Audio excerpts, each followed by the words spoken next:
Alors, chers amis, en anglais, quand on veut traduire la phrase suivante ou exprimer cette idée dans la langue de Shakespeare, je me regarde dans la fenêtre, on va utiliser un pronom réfléchi qui sera myself avec l'accent tonique sur la seconde syllabe. Donc, c'est ce que je vous propose de découvrir aujourd'hui.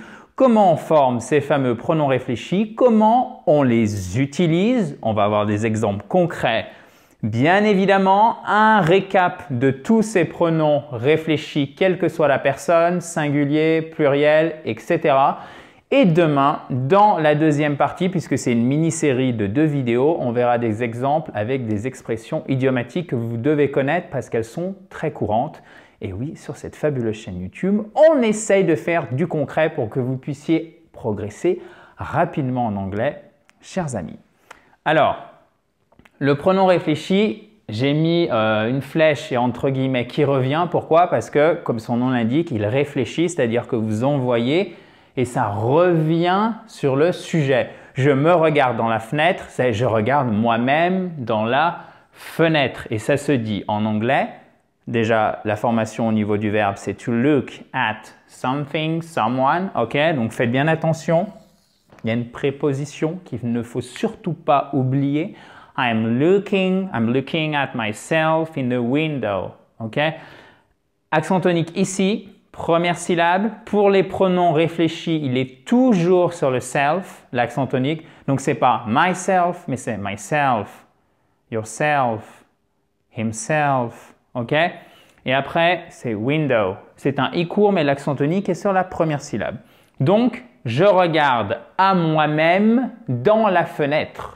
Donc, je me regarde dans la fenêtre. Vous pouvez le retenir par cœur, celui-ci, parce qu'il a l'immense avantage d'être composé de vocabulaire vraiment basique.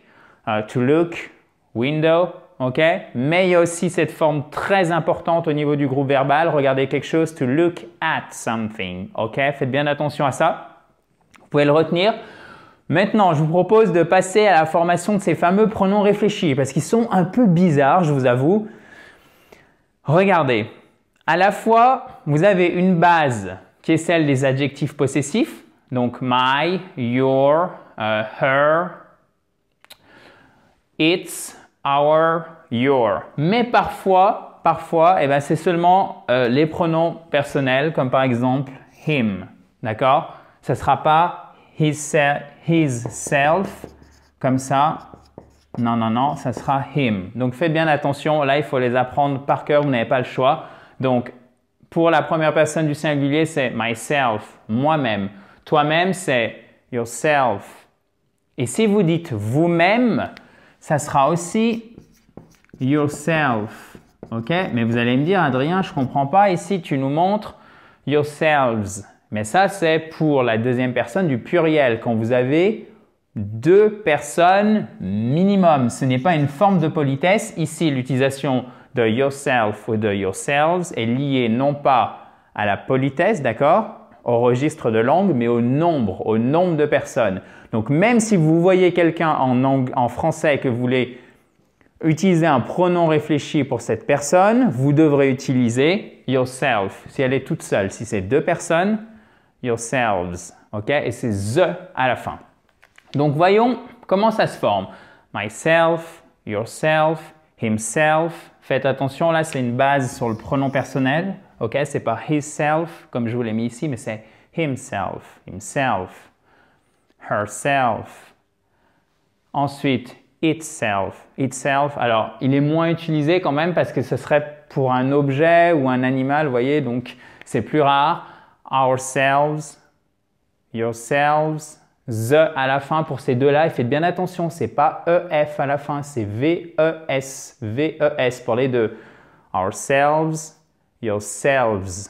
OK? Et à la fin, le dernier qui nous reste, c'est themselves, themselves, eux-mêmes. Donc maintenant, vous savez dire en anglais moi-même, toi-même, lui-même, non pas il-même. OK? Alors j'espère que vous aimez bien cette vidéo tout de même.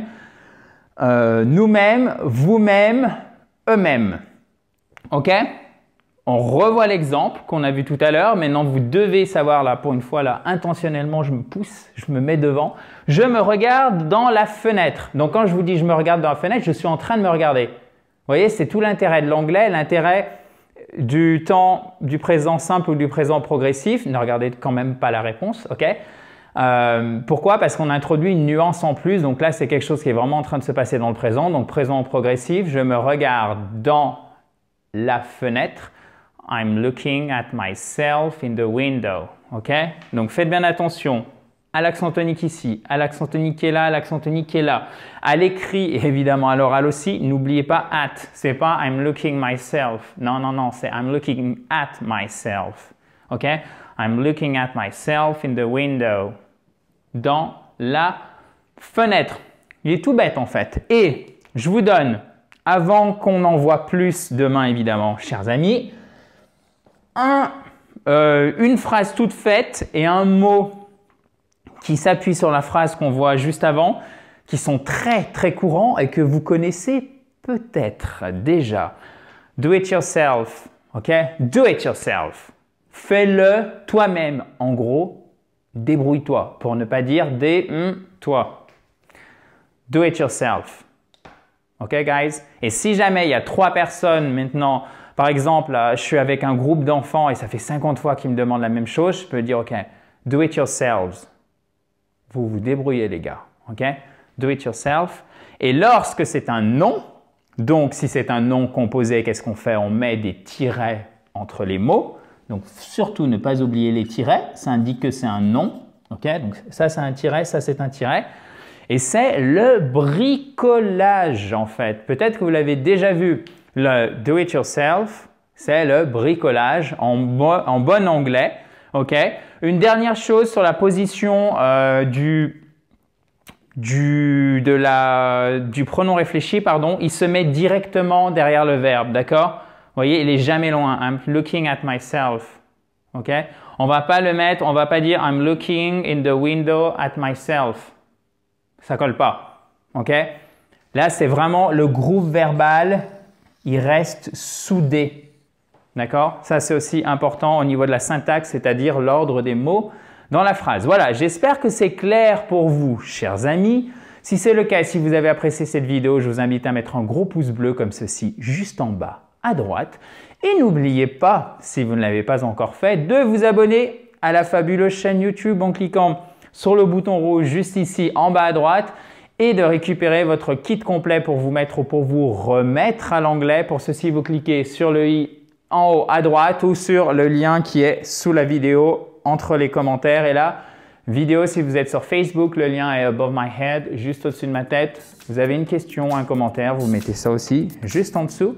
J'espère que c'était clair pour vous. Une fois que vous avez fixé ça dans votre mémoire, c'est vraiment une brique de plus dans votre anglais.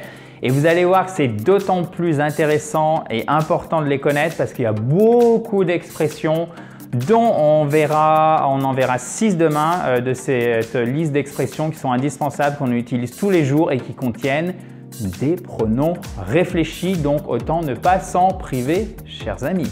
Je vous dis donc à demain. Thank you very much and talk to you tomorrow, guys. Bye bye. Have a great day.